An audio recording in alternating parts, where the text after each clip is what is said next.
Okay, chalo, let's start. So in the last class, we started the chapter electrolysis, है ना? Electrochemistry actually हमने उसको दो part में डिवाइड किया था चैप्टर को, एक इलेक्ट्रोलिसिस और एक इलेक्ट्रोकेमिकल सेल। मैंने बताया था कि हम इस चैप्टर में इलेक्ट्रिकल एनर्जी को केमिकल एनर्जी में कन्वर्ट करेंगे या केमिकल चेंजेस से इलेक्ट्रिसिटी प्रोड्यूस करेंगे। ठीक है, तो we started with electrolysis, that is the first part. Electrolysis में हम क्या कर रहे थे, हम करंट यानी कि इलेक्ट्रिकल एनर्जी को केमिकल एनर्जी में कन्वर्ट कर रहे हैं। We are actually decomposing the compounds by supplying electricity, उसी को इलेक्ट्रोलिसिस बोलते हैं। हमने डेफिनेशन लिखी थी, electrolysis it is the process of decomposition of an electrolyte. कैसे? थ्रू पासिंग या बाय पासिंग इलेक्ट्रिसिटी। वो भी किस टाइप के इलेक्ट्रोलाइट में? They should be in a fused और इन द फ्यूज मतलब मॉल्टन हो गया, aqua state. They should be in fused और इन एक्वा स्टेट।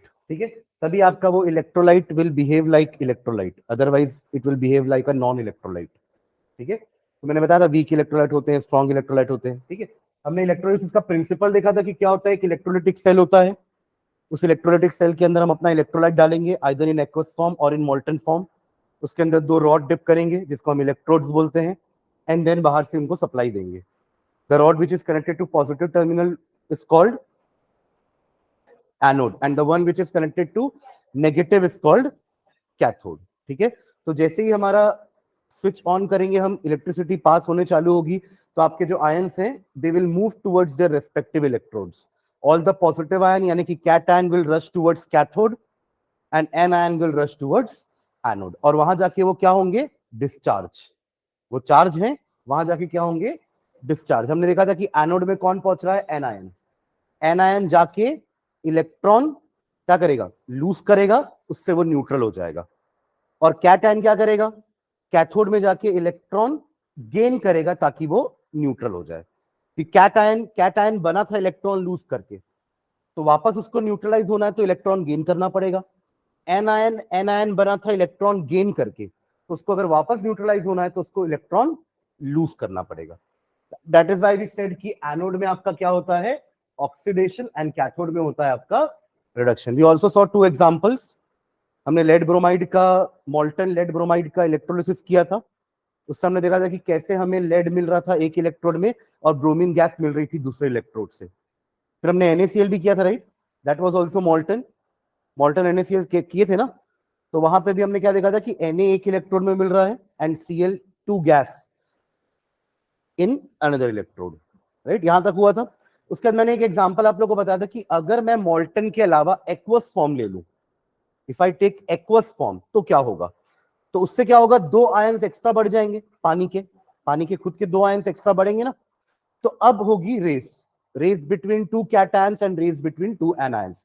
एक्चुअली में सही में रेस नहीं होती है ना, सिर्फ डिस्चार्ज पोटेंशियल के अकॉर्डिंग वो जाके डिस्चार्ज होते हैं। जिनको कम एनर्जी की रिक्वायरमेंट होगी डिस्चार्ज होने में, वो जल्दी डिस्चार्ज हो जाएंगे। ठीक है, तो किसी भी इलेक्ट्रोलिसिस का प्रोडक्ट यानी कि प्रोडक्ट ऑफ इलेक्ट्रोलिसिस, इलेक्ट्रोलिसिस होने के बाद प्रोडक्ट क्या बनेगा ना, वो दो फैक्टर पे डिपेंड करता है।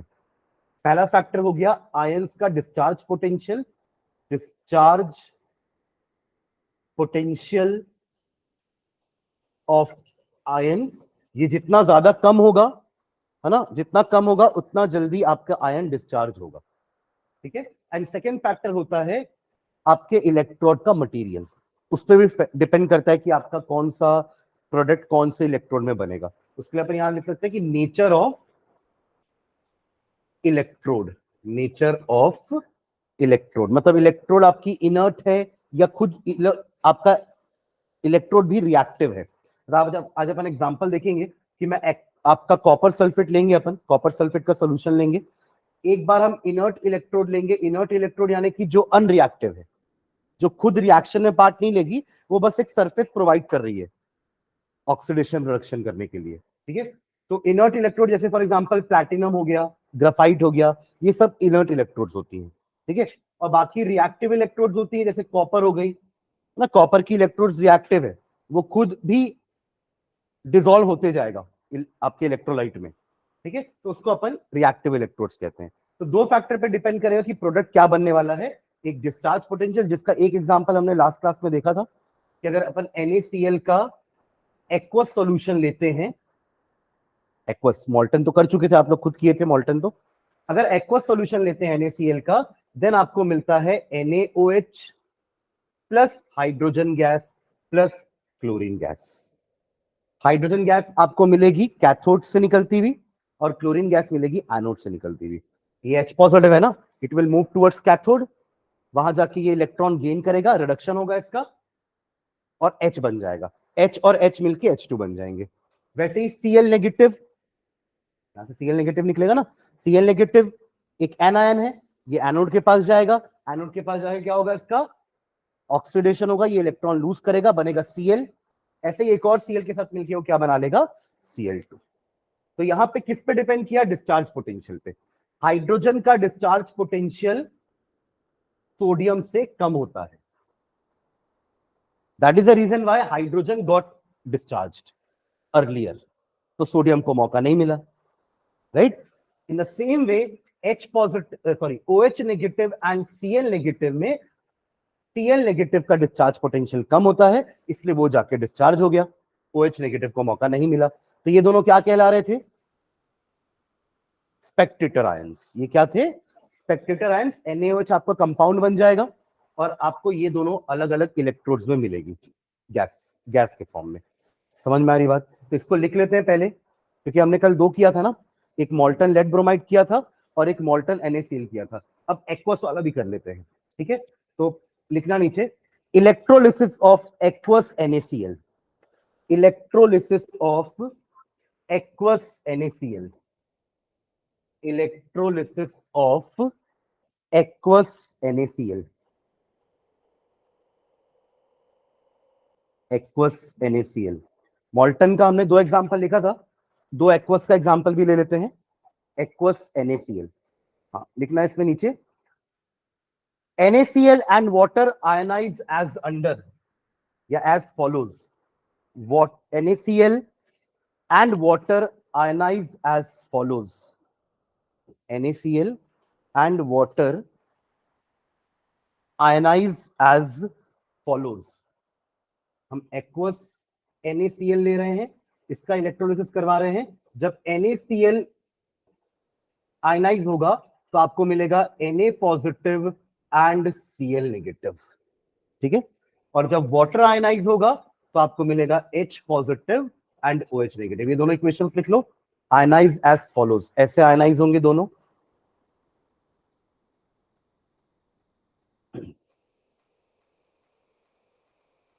ठीक है।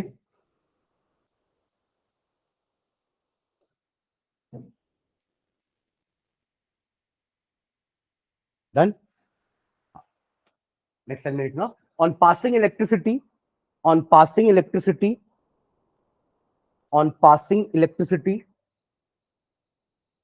Na positive and H positive, on passing electricity, Na positive and H positive move towards कहां जाएगा ये दोनों, हाँ कैथोड, कहां जाएंगे, cathode, move towards cathode, cation cathode की तरफ जाएंगे, एनायन एनोड की तरफ जाएंगे, ठीक है, okay. Cathode, while Cl negative and OH negative, while Cl negative and OH negative, while Cl negative and OH negative, रिया कहाँ है, कल थी मैथ क्लास में, 100 साल दी गई,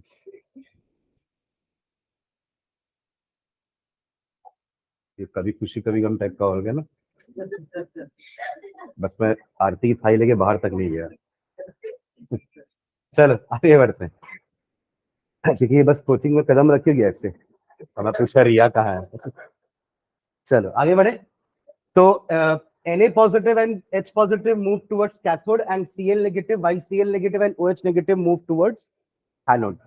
ओके नेक्स्ट लाइन में लिखना, एट कैथोड, दोनों के रिएक्शंस लिखते हैं, at cathode, at cathode comma, since the discharge potential of H positive ions at cathode,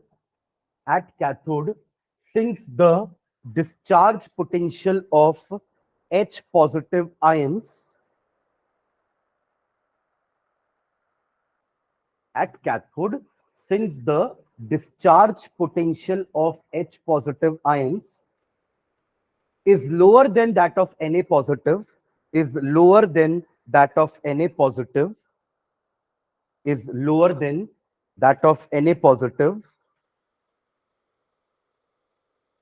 Therefore, H positive ions are discharged.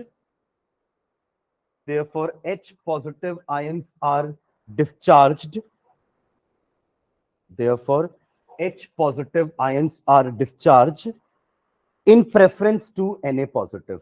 In preference to Na positive. In preference to Na positive. ठीक है, तो reaction क्या हो जाएगा cathode में? H positive will gain one electron and will become H. Primary change. Secondary change क्या होगा? ये H एक और H के साथ मिलके H2 बना लेगा. तो दोनों देखो रिएक्शन, ये होगा आपका कैथोड में रिएक्शन. तो हाइड्रोजन गैस बनेगी एट कैथोड.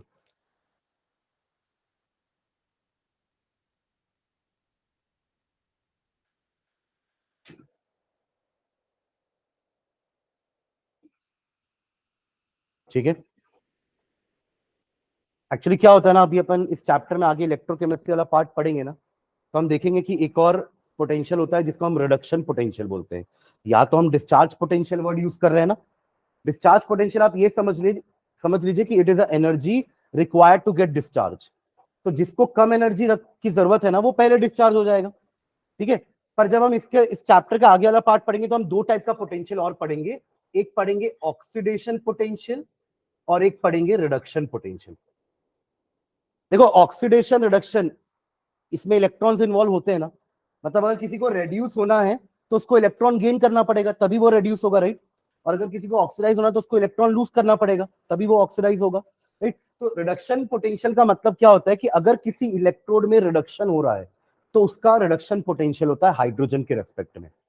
जैसे अगर अपन वो एक टेबल पढ़ेंगे अपन इस चैप्टर में आगे जाके कि हाइड्रोजन का रिडक्शन पोटेंशियल 0 होता है, और किसी भी मेटल का जो ज्यादा रिएक्टिव मेटल है हाइड्रोजन से, उनका रिडक्शन पोटेंशियल नेगेटिव होता है. क्योंकि देखो वो मेटल है, और हाइड्रोजन तो मेटल नॉन मेटल दोनों की कैटेगरी में आता है ना. हाइड्रोजन है ना, it is both electropositive as well as electronegative. But metals are pure electropositive. और हमें पता है कि ये ऑक्सीडेशन की टेंडेंसी किसकी ज्यादा होती है? मेटल्स की. मेटल्स एक्चुअली डेफिनेशन ही होती है मेटल्स की. Metals are the elements which have the tendency to lose electron, and non-metals are the elements which have the tendency to gain electrons, right? तो नॉन मेटल की tendency loose electron करने की होगी, यानी कि वो ऑक्सीडाइज होना पसंद करेंगे.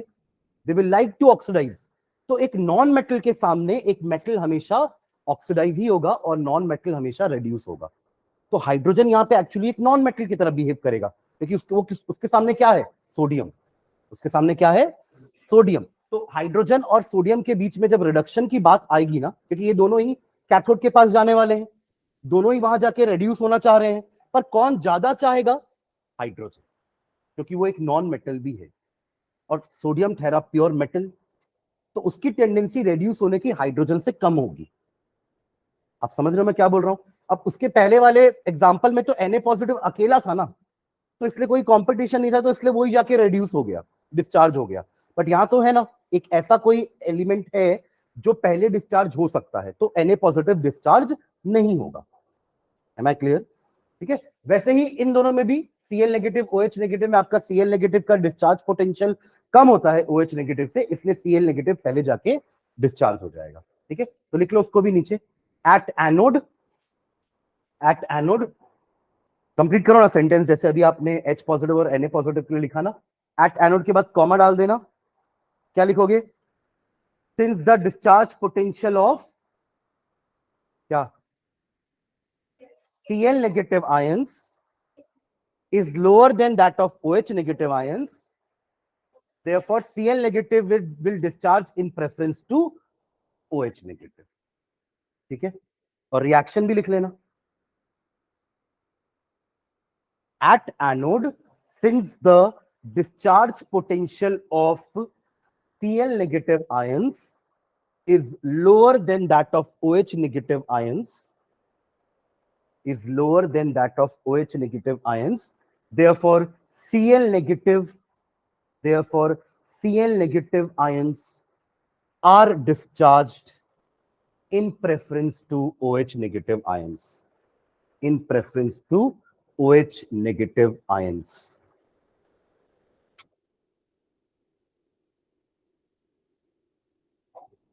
ठीक है, तो रिएक्शन लिख लो फिर, क्या होगा रिएक्शन? कोई लिखा reaction?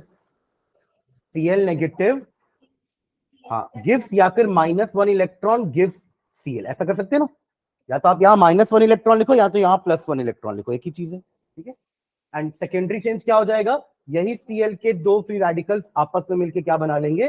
Chlorine gas, which will be liberated at anode. ठीक है, hydrogen will be seen to be liberated from cathode and chlorine gas from anode.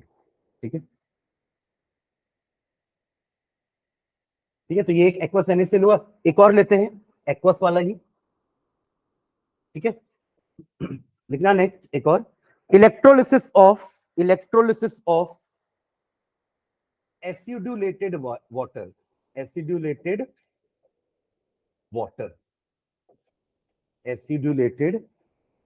water। देखो वाटर भी वीक इलेक्ट्रोलाइट है ना, डिस्टिल वाटर पुअर कंडक्टर होता है ना, distil water is a poor conductor क्योंकि उसमें कोई आयंस नहीं है ना। पर जब उसके अंदर आप एक सॉल्ट डाल दो या थोड़ा सा एसिड डाल दो या थोड़ा बेस डाल दो तो अब उसके अंदर आयंस आ जाएंगे, क्योंकि ये जाके अंदर डिसोसिएट हो जाएंगे। आप सॉल्ट डालोगे तो वो अपने आयंस में डिसोसिएट हो जाएगा, आप एसिड डालोगे तो वो H पॉजिटिव और एन आयन में डिसोसिएट हो जाएगा, राइट। आप बेस डालोगे तो OH negative and metal ion के फॉर्म में डिसोसिएट हो जाएगा, तो आपको आयंस मिल जाएंगे अब। तो now water becomes a conductor. तो इसलिए एसिडुलेटेड वाटर ले रहे हैं कि पानी में थोड़ा सा एसिड डाल देंगे, उससे उसकी कंडक्टिविटी क्या हो जाएगी? बढ़ जाएगी, क्योंकि as a distil water it is a bad conductor, इसलिए एसिड डाल रहे हैं उसमें। एसिड डालना मतलब क्या हुआ? H पॉजिटिव और डालना, एसिड मतलब H पॉजिटिव होता है, राइट। ओके, लिखना नीचे, water is weekly ionised, water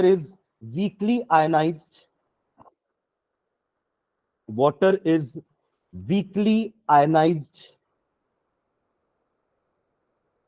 and hence is a poor conductor of electricity. And hence is a poor conductor of electricity.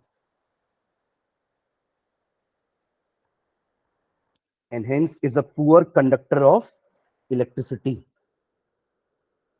But the presence of an acid,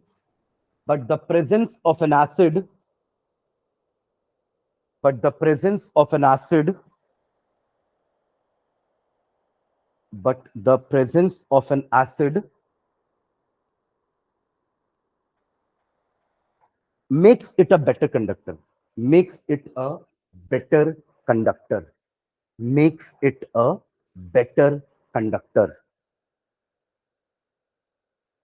ठीक है, तो next से अपन acid डाल रहे हैं H2SO4 plus water.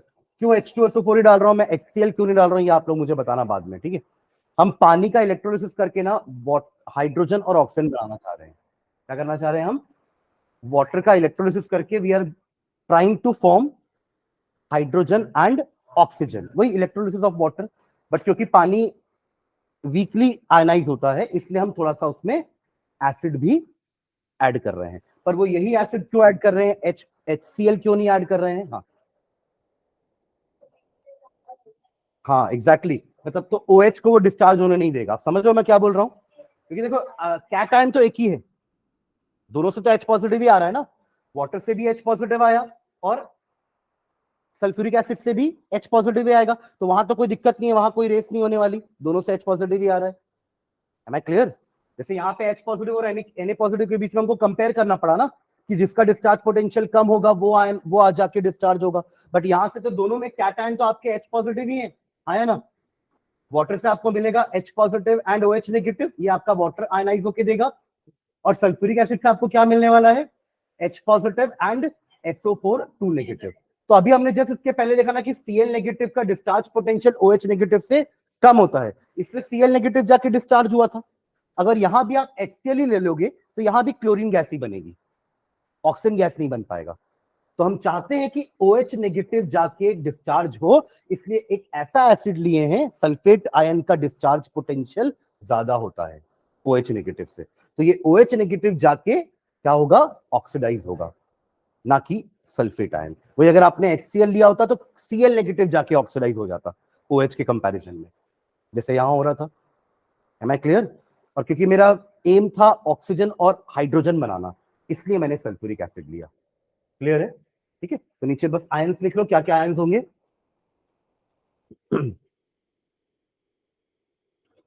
H2SO4 plus water लिख लो, तो short में लिखते, पूरा सेंटेंस नहीं लिखते। H2SO4 प्लस वाटर, ये आयंस लिख लेना, ये आयंस आपके बनेंगे। तो एट कैथोड क्या होगा, कैथोड का तो जल्दी से लिख लो ना, कैथोड का लिख लेंगे। कैथोड में तो ऑप्शन है नहीं ना, H पॉजिटिव ही जाएगा। जल्दी करो, कैथोड में लिखो फटाफट, primary change and secondary change.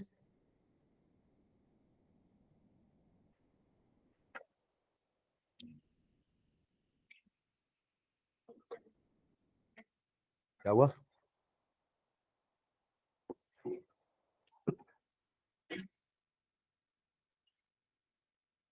Gurleen, आवाज आ रही है मेरी?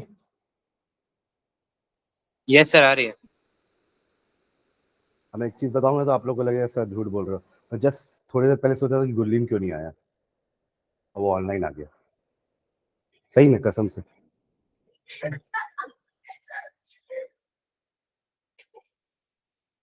चलो, कैथोड का हुआ, क्या लिखे, H positive plus electron gives you H, और यही H सेकेंडरी चेंज मिलके क्या बनेगा, हाइड्रोजन गैस। ये तो सिंपल है कैथोड वाला। ठीक है, आगे बढ़े। अब यहाँ पे ना एट एनोड में शॉर्ट में ही लिख लेना, बस पूरा मैं सेंटेंस नहीं लिखूंगा जैसे अपन ने पीछे लिखा NaCl में। यहाँ पे एट एनोड में लिख लेना, discharge potential of OH negative is less than discharge potential of SO4 2 negative। ठीक है,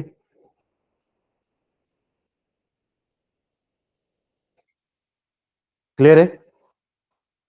तो क्या होगा, ऑक्सीडेशन होता है ना एनोड में, तो क्या बताओ क्या लिखूं, OH नेगेटिव, आगे एक ही इलेक्ट्रॉन तो लूज करेगा ना, तो OH बन जाएगा ये, है ना।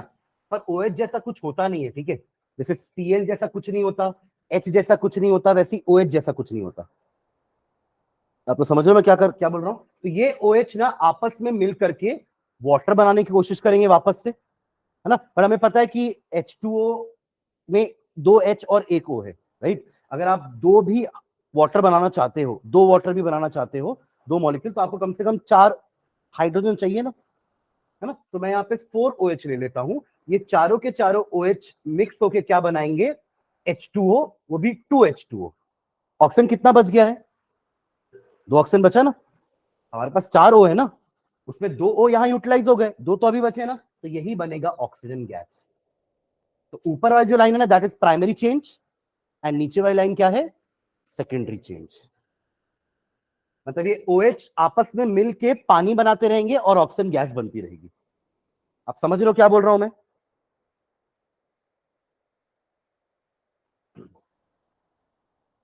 ठीक है, ओवरऑल रिएक्शन क्या होगा, अच्छा अपन यहाँ पे ओवरऑल रिएक्शन लिखना भूल गए थे। ठीक है, लिख लेना उसका ओवरऑल रिएक्शन, इसका ओवरऑल रिएक्शन लिखते हैं। क्या होगा ओवरऑल रिएक्शन, एनोड में क्या हो रहा है, ये H पॉजिटिव ये हो रहा है ना एनोड में, और कैथोड में ये हो रहा है, दोनों को एक साथ लिखो, नीचे लिखो ओवरऑल रिएक्शन। ये एक्चुअली में 4 OH है, तो ये चारों OH नेगेटिव 4 इलेक्ट्रॉन देंगे ना, तो आपको H पॉजिटिव भी 4 लेना पड़ेगा ऊपर। ये जब 4 इलेक्ट्रॉन दे रहा है तो ये 4 इलेक्ट्रॉन गेन करेगा, तो 4H positive plus 4 electron gives 4H, यानी कि H2। ठीक है, वैसे ही ये तो लिखा भाई है 4OH negative minus 4 electron gives you 4OH। Overall reaction क्या हो जाएगा, H2O breaks up into H2 plus O2, जिसमें ये 2 हो जाएगा और ये 2 होगा। समझ रहे हो क्या? ये आपका ओवरऑल रिएक्शन है। यही तो पढ़ते थे अपन, रिएक्शन ओवरऑल, बट एक्चुअली में वो कैसा रहा है ऐसे स्टेप्स में। ठीक है,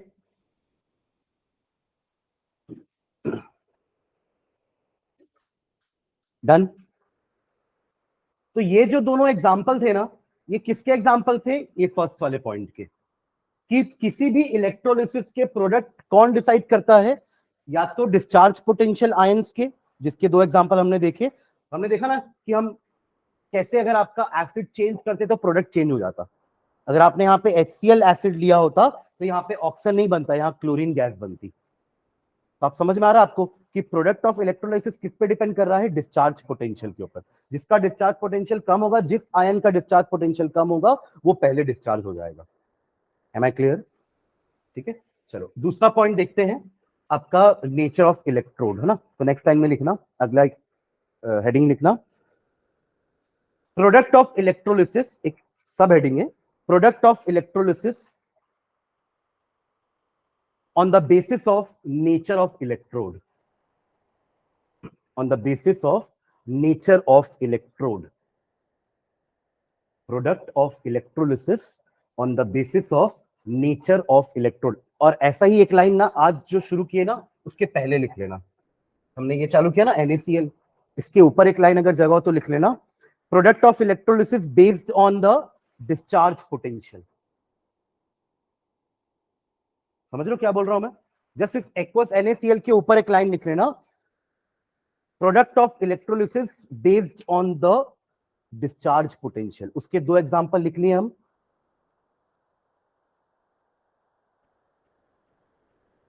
आप समझ रहे हो कहां ऐड करने बोल रहा हूं लाइन, है ना, क्योंकि ये दोनों एग्जांपल में हमने डिस्चार्ज पोटेंशियल को देखा, राइट। चलो आगे बढ़े। चलो इसमें फर्स्ट एक एग्जांपल लिखना, electrolysis of aqueous copper sulphate, copper sulphate बोले तो CuSO4, electrolysis of aqueous copper sulphate, aqueous copper sulphate using inert electrode, using inert, inert मतलब होता है unreactive, less reactive electrode, inert electrode. और ब्रैकेट में electrode का नाम भी लेना, जो हम यूज करने वाले हैं वो है प्लैटिनम। हम प्लैटिनम इलेक्ट्रोड यूज करने वाले हैं for electrolysis of your aqueous copper sulphate, using platinum या यूजिंग इनर्ट इलेक्ट्रोड। ठीक है, इसमें लिखना नीचे, copper sulphate and water ionize as follows, copper sulphate and water ionize as follows, copper sulphate and and water ionize as follows. क्या क्या ions आएंगे आपके पास? कॉपर सल्फेट से आएगा Cu 2 positive and SO4 2 negative, and water से आ जाएगा आपके पास H positive and OH negative, right. आपको रिएक्टिविटी सीरीज याद है, 10th में पढ़ते थे? हाँ, थोड़ा थोड़ा। सबसे पहला क्या था?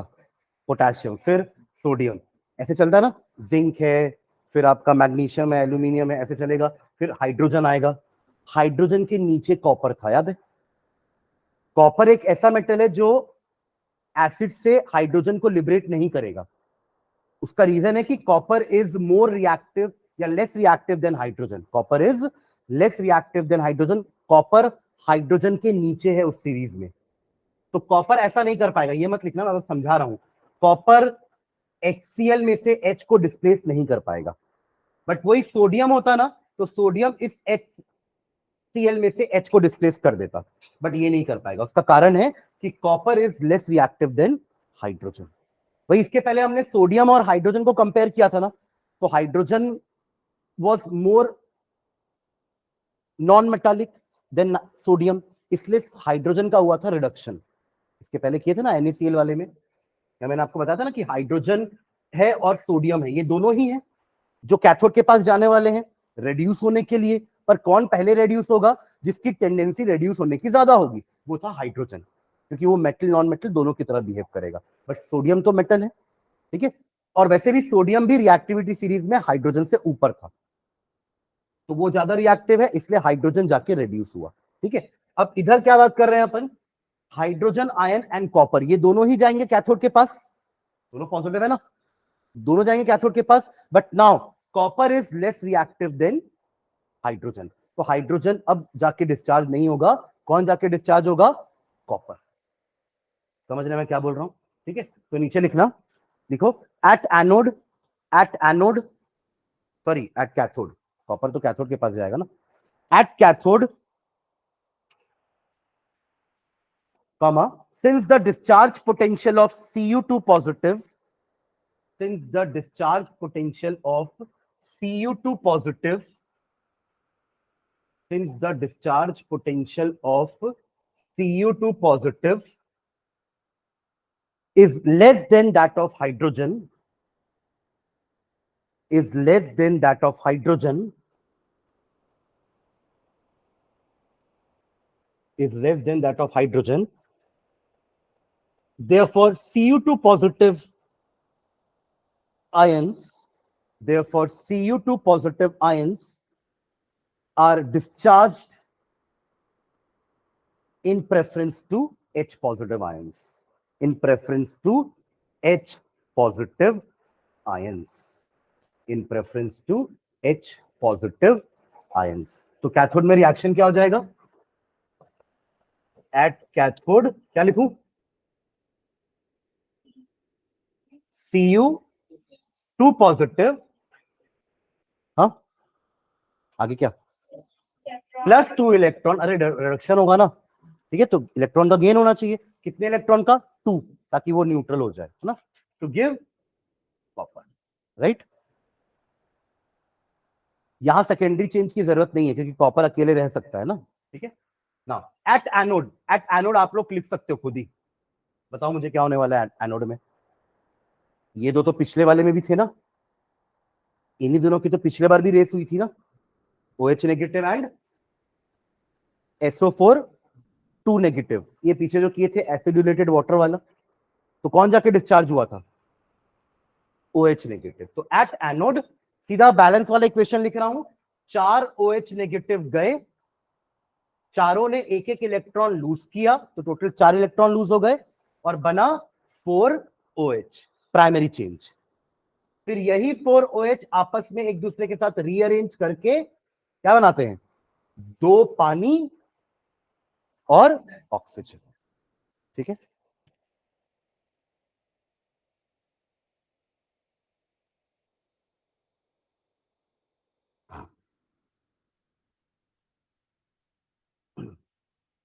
अब ये प्लैटिनम इलेक्ट्रोड थी इनर्ट, तो इलेक्ट्रॉन्स इसमें अटैक नहीं कर पाए, इसलिए आपको इसमें प्लैटिनम का कोई पार्ट नहीं दिखेगा।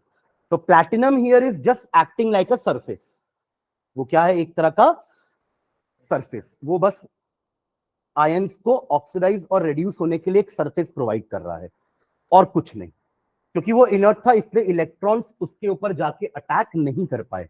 पर यहीं अगर इसकी जगह कॉपर होता ना, इलेक्ट्रोड अगर कॉपर होता, तो वो कॉपर भी धीरे धीरे डिसॉल्व होने लगता। आप लोग को इलेक्ट्रोलिटिक रिफाइनिंग याद है? आप लोग 10th क्लास में मेटलर्जी था एक चैप्टर, उसमें इलेक्ट्रोलिटिक रिफाइनिंग पढ़ते थे। मैं याद दिला रहा हूँ कैसा होता था उसमें इलेक्ट्रोलिटिक रिफाइनिंग। आपका एक इलेक्ट्रोलिटिक टैंक है, आप उसमें करते थे कि इम्प्योर कॉपर को प्योर करने की कोशिश करते थे, इम्प्योर कॉपर को प्योर, मतलब मैंने कॉपर को एक्सट्रैक्ट किया तो मुझे कॉपर मिल भी गया, बट वो 100% प्योर नहीं होता है। उसका लास्ट प्रोसेस हम क्या करते हैं? Electrolytic refining. अलग अलग प्रोसेस होते हैं, पहले हम क्रशिंग करते हैं ओर का, फिर हम ओर को ग्राइंड करते हैं, है ना, फिर हम ओर का कंसंट्रेशन करते हैं, ओर को साफ करते हैं पहले, फिर ओर में से उसको रिडक्शन करके मेटल को बाहर निकाल लेते हैं। यहां तक काम खत्म नहीं होता है, क्योंकि जो मेटल आया है उसमें थोड़ा बहुत इंप्योरिटीज अभी भी रहती है। तो अब उसको हम इलेक्ट्रोलिटिक रिफाइनिंग के लिए क्या करते हैं? कॉपर, जैसे मैं कॉपर को ही क्लीन करना चाह रहा हूं, तो मैंने कॉपर की इलेक्ट्रोड ले ली, ठीक है, ये आपकी इम्प्योर कॉपर की इलेक्ट्रोड है, और साथ में मैंने ले ली एक प्योर कॉपर की electrode.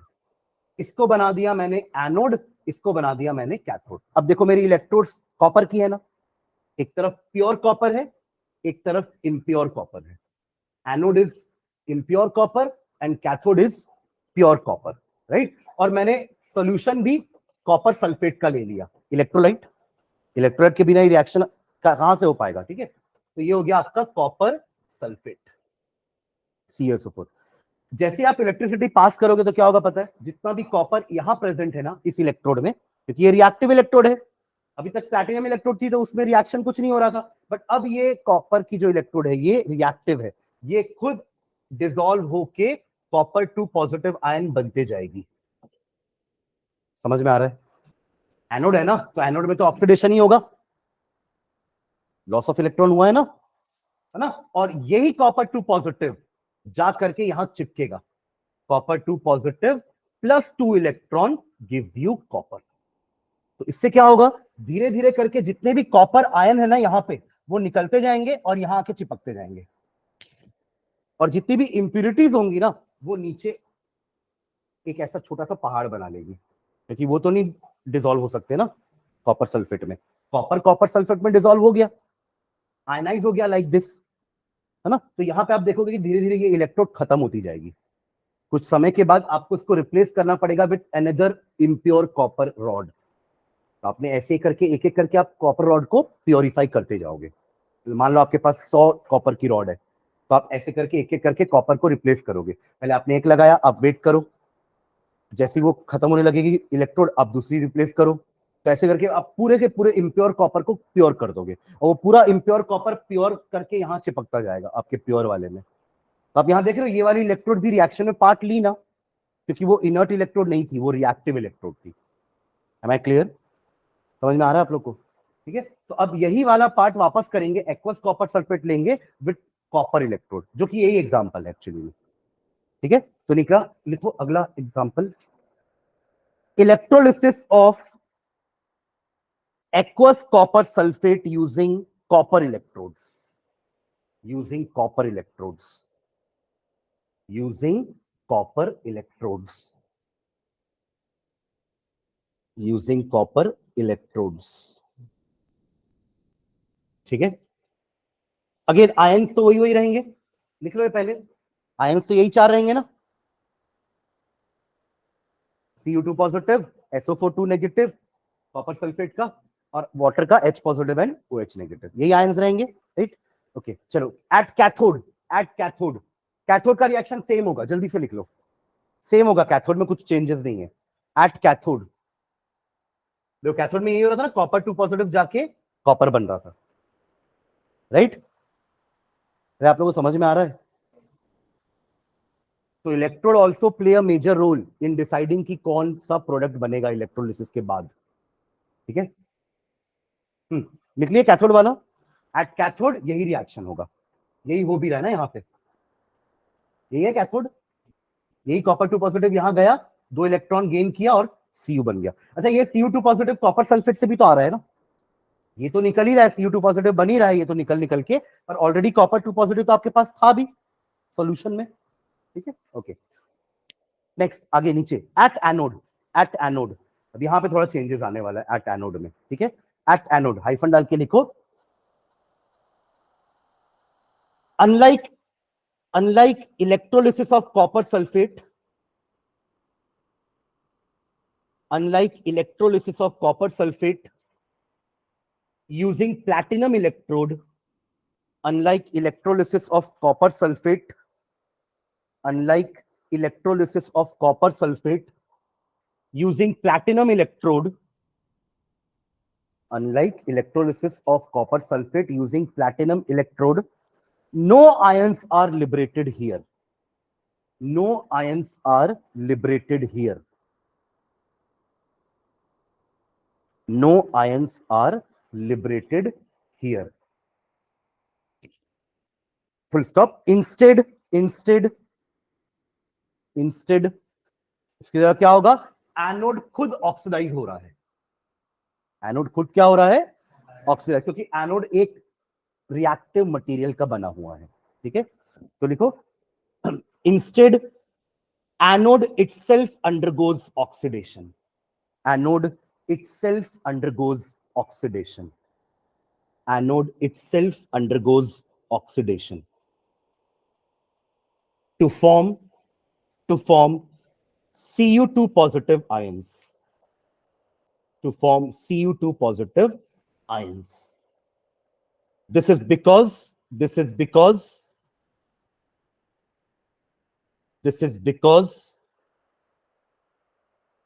Cu is more easily oxidized. This is because Cu, यानी copper, is more easily oxidized.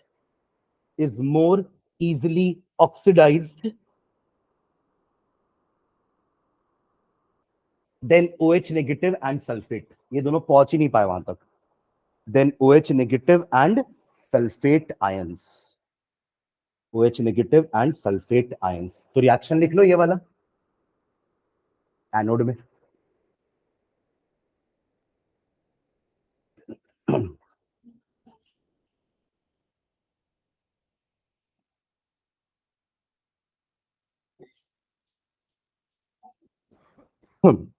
आप लोग 8th क्लास में इलेक्ट्रोप्लेटिंग भी पढ़ते थे, याद है?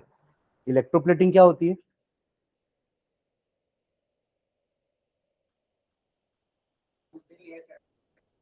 एक मेटल के ऊपर एक डिजायर्ड लेयर चढ़ाना.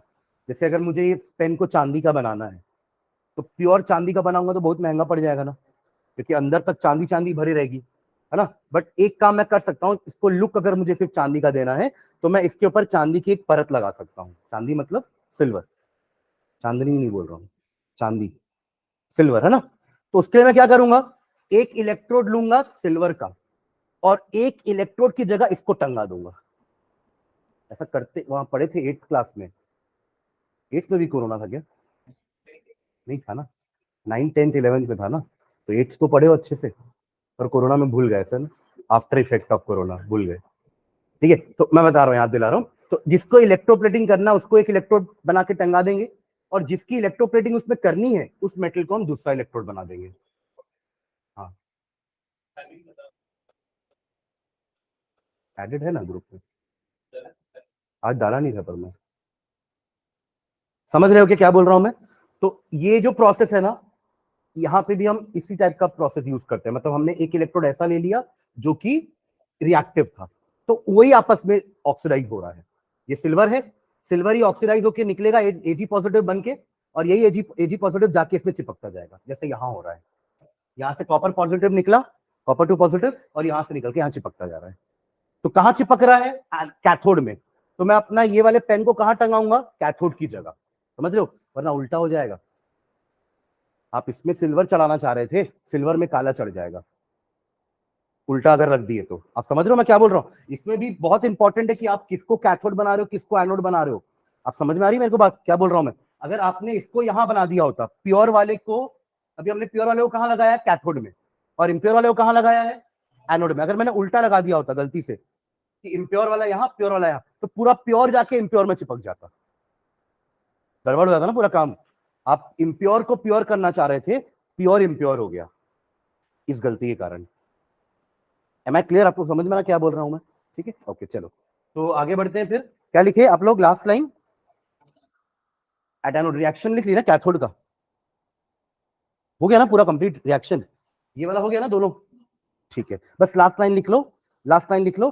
This principle of electrolysis is widely used in this principle of electrolysis this principle of electrolysis is widely used in this principle of electrolysis is widely used in electroplating and electrorefining refining मतलब purification.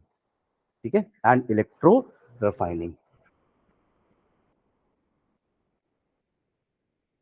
Electro refining and electrolytic refining बोलते हैं actually. वो पूरा complete word electrolytic refining है, चलेगा electro refining भी, कोई issue नहीं. ठीक है, electroplating and electrolytic refining. Done यहां तक. तो ये आपका इलेक्ट्रोलिसिस हुआ. ठीक है, अच्छा एक और चीज यहां ध्यान देना.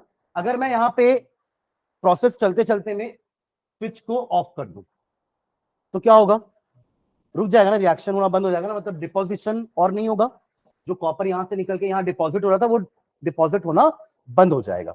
ये तो जाहिर सी बात है ना। देखिए ये पूरा प्रोसेस ही इलेक्ट्रिसिटी के प्रेजेंस में हो रहा है, आपने जहां इलेक्ट्रिसिटी बंद की प्रोसेस रुक जाएगा, मतलब जितनी ज्यादा इलेक्ट्रिसिटी दोगे उतना ज्यादा डिपोजिशन होगा, आया ना।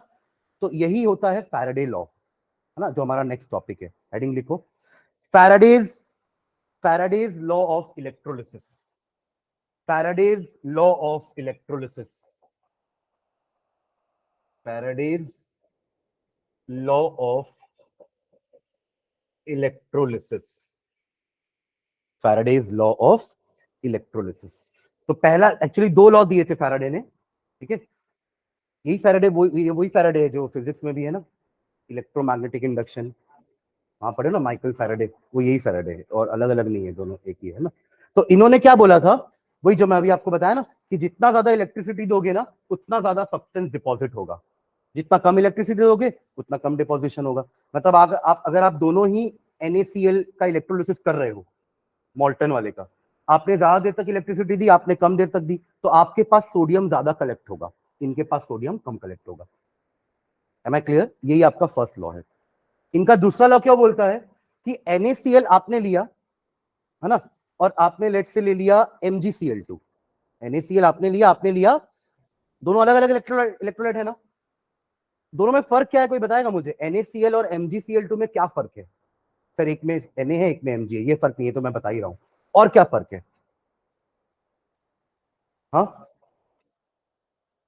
अच्छा, एक और क्वेश्चन उसके पहले एक और क्वेश्चन, अगर मैं इन दोनों के ही सॉल्यूशन में बराबर इलेक्ट्रिसिटी दूं, आप लोग क्वेश्चन तो समझ गए ना, ये NaCl लेके बैठा है बीकर में और ये MgCl2 लेके बीकर में बैठा है, मैंने इलेक्ट्रिसिटी दी, दोनों का मान लो बीकर सीरीज में ही है, तो दोनों में करंट भी सेम जाएगा ना, क्योंकि सीरीज में करंट सेम जाता है ना, राइट। तो क्या दोनों में डिपोजिशन बराबर होगा? क्या जितना Na एटम डिपॉजिट हो रहा है उतना ही क्या Mg एटम भी डिपॉजिट होगा? नींद आ रही है? हाँ हाँ जल्दी बताओ, क्या बराबर होगा? मेरा क्वेश्चन समझेगी नहीं, जितना Na एटम डिपॉजिट हुआ है उतना ही क्या Mg एटम भी डिपॉजिट होगा क्या? नहीं कि हाँ? कुछ तो बोलो, हाँ या ना। हाँ, क्यों? क्योंकि करंट सेम दे रहे हैं ऐसा।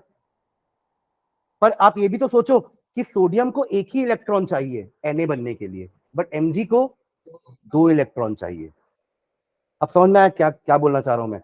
इलेक्ट्रॉन 10 ही गए दोनों के पास, इलेक्ट्रॉन दोनों के पास कितने गए? 10-10, बट इन्होंने, इनका जो Na था ना, 10 Na पॉजिटिव ने एक एक इलेक्ट्रॉन गेन किया और 10 Na के एटम्स बन गए। बट इनका क्या हुआ, हर Mg पॉजिटिव ने दो इलेक्ट्रॉन लिया तो 5 ही Mg बना। आप समझ रहे हो ना, ये सेकेंड लॉ है कि अगर एक ही करंट दो अलग अलग इलेक्ट्रोलाइट में जाएगा तो डिपोजिशन बराबर नहीं होगा, वो डिपोजिशन होगा उनके इलेक्ट्रॉन गेन करने के अकॉर्डिंग। इन्होंने एक इलेक्ट्रॉन गेन करके एटम बनता है, बट इनका दो इलेक्ट्रॉन गेन करके एटम बनता है। तो अगर दोनों के पास 10-10 इलेक्ट्रॉन छोड़ के जाओगे तो इनके पास आपको 10 एटम मिलेगा, बट इनके पास 5 ही एटम मिलेगा। आप समझ रहे हो ना मैं क्या बोलना चाह रहा हूं? ठीक है, चलो पहला लॉ लिखते हैं, लिखो, Faraday's first law of electrolysis, ये मेन हेडिंग रहेगा, इसमें फर्स्ट रहेगा Faraday's first law of electrolysis, Faraday's first law of electrolysis. ठीक है, इसका स्टेटमेंट लिखेंगे, लिखिएगा statement, the amount of chemical reaction, the amount of chemical reaction, the amount of chemical reaction and hence the mass of any substance, and hence the mass of any substance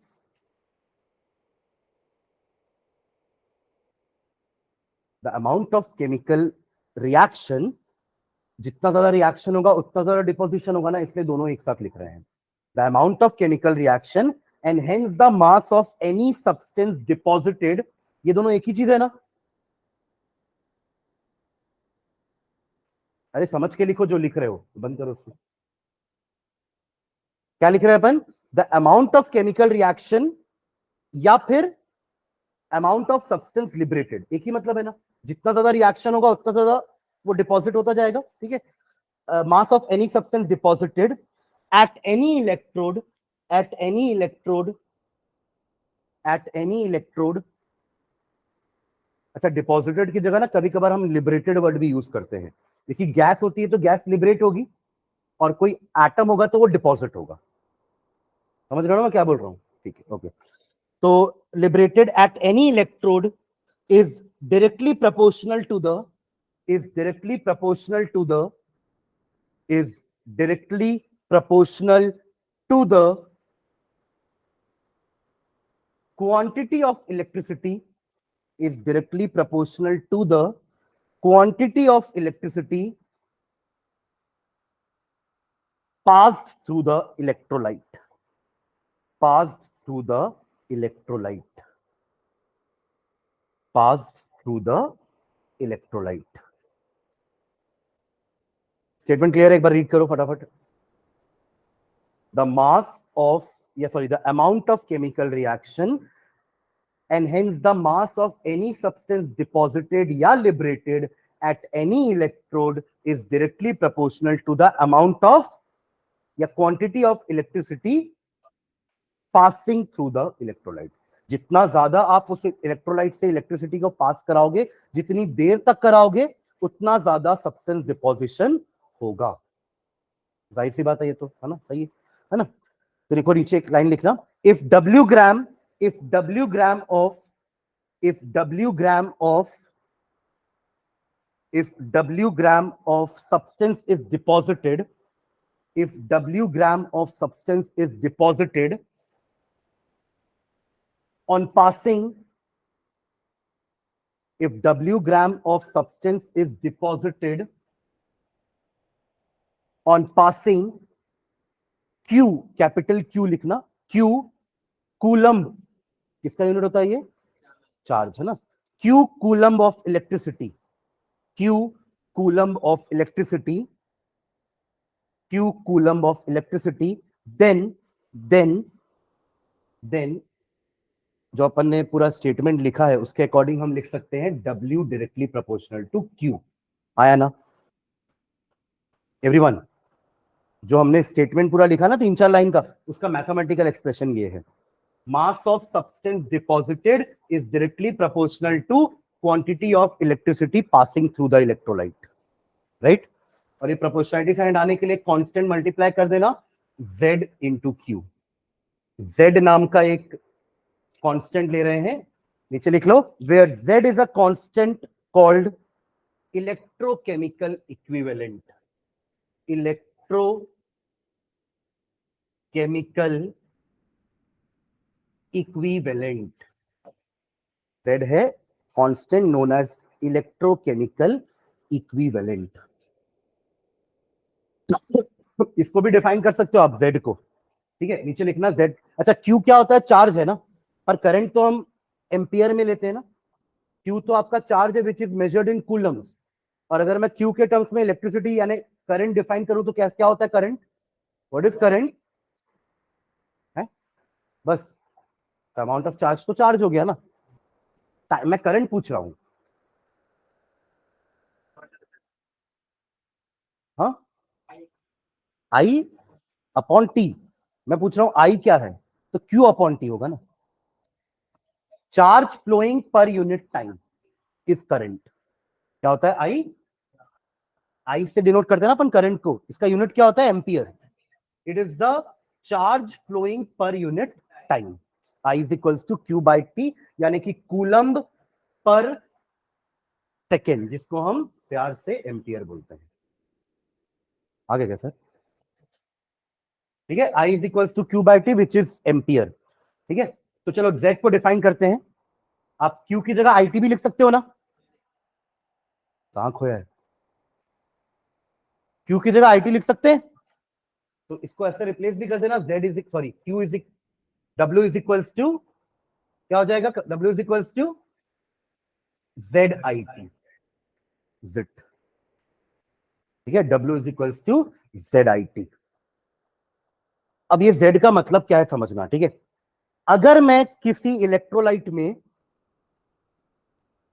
1 ampere का current 1 second तक पास करूं, एक electrolyte लिया मैंने हाँ, किसी भी electrolyte में, है ना, मैं उसमें 1 सेकंड तक 1 एम्पियर का करंट पास कर रहा हूं, तो उस 1 सेकंड में जितना भी सब्सटेंस डिपॉजिट हुआ होगा ना, लेट्स से x ग्राम, वही आपके Z की वैल्यू होती है। आप सोचो ना, अगर मैं यहां पे I की जगह 1 एम्पियर रख दूं और T की जगह 1 सेकेंड रख दूं, तो Z बराबर W नहीं आएगा? What is W? It is the mass of substance deposited. कब? जब 1 एम्पियर करंट 1 सेकेंड के लिए फ्लो कराया गया। आप समझ गए Z का डेफिनेशन, है ना? चलो लिख लेते हैं इसको ना, लिखो नीचे, if a current of 1 ampere, if a current of 1 ampere flows for 1 second, if a current of 1 ampere flows for 1 second, then नीचे लिख लेना Z is equals to W, वही यही वाला line, Z is equals to W, Z is equals to W। तो अब Z को कैसे डिफाइन करेंगे, नीचे लिखो Z का डेफिनेशन, इलेक्ट्रोकेमिकल इक्विवेलेंट, Z का नाम क्या है, electrochemical equivalent, electrochemical equivalent of a substance, electrochemical equivalent of a substance, मतलब ये सब्सटेंस टू सब्सटेंस वेरी होगा, है ना, NaCl और MgCl2 बराबर डिपॉजिट होना हो रहे थे, राइट। इसमें 1 इलेक्ट्रॉन में 1 एटम डिपॉजिट हो रहा था, वहां पे 2 इलेक्ट्रॉन पे 1 एटम डिपॉजिट हो रहा था, तो इनका Z का वैल्यू और इनका Z का वैल्यू अलग अलग होगा। Am I clear? ठीक है, 1 एम्पियर करंट मतलब बहुत इलेक्ट्रॉन होते हैं, आया ना, 1 एम्पियर में कितने इलेक्ट्रॉन होंगे, जैसे इमेजिन करो, अगर 1 सेकंड में मैं अगर मैं 1 एम्पियर करंट को 1 सेकंड के लिए फ्लो करवा रहा हूं, यानी कि 1 कूलम हो गया ना, चार्ज 1 कूलम हुआ कि नहीं, देखो ना, मैं 1 एम्पियर को 1 सेकंड तक फ्लो कराया तो चार्ज कितना हुआ, 1 इंटू 1 कूलम हुआ, और 1 कूलम में कितने इलेक्ट्रॉन होते हैं, है? मैं नंबर पूछ रहा हूं। अच्छा, 1 इलेक्ट्रॉन का चार्ज कितना होता है, कितना होता है, -19 कूलम, ये एक इलेक्ट्रॉन का चार्ज है ना, तो ऐसे 1 कूलम में कितने इलेक्ट्रॉन होंगे, बहुत सारे होंगे ना, 1 अपॉन दिस मच, जिसको अपन बोलते हैं 6.25 into 10 to the power 18 electron. Minus कैसे हो सकता है, ये तो नंबर पॉजिटिव में ही होगा ना, माइनस मतलब आप तो 0 पॉइंट कुछ बोल दिए, 0 पॉइंट कुछ इलेक्ट्रॉन थोड़ी ना होता है। Am I clear? 1 coulomb charge में इतने इलेक्ट्रॉन होते हैं। Are you getting what I am saying? आपको लग रहा होगा सर 1 सेकंड में 1 एम्पियर करंट फ्लो कराओगे तो टाइम ही नहीं मिलेगा ना उसको डिपॉजिट होने का, पर आप सोचो तो 1 एम्पियर करंट में अगर मैं 1 सेकंड तक फ्लो कराता हूं तो उसमें इतने इलेक्ट्रॉन फ्लो होके चले गए, तो आप सोचो कि कितने इलेक्ट्रॉन गेन कर सकता है सोडियम एटम या मैग्नीशियम एटम, तो डिपोजिशन तो होगा ना कुछ। M I clear?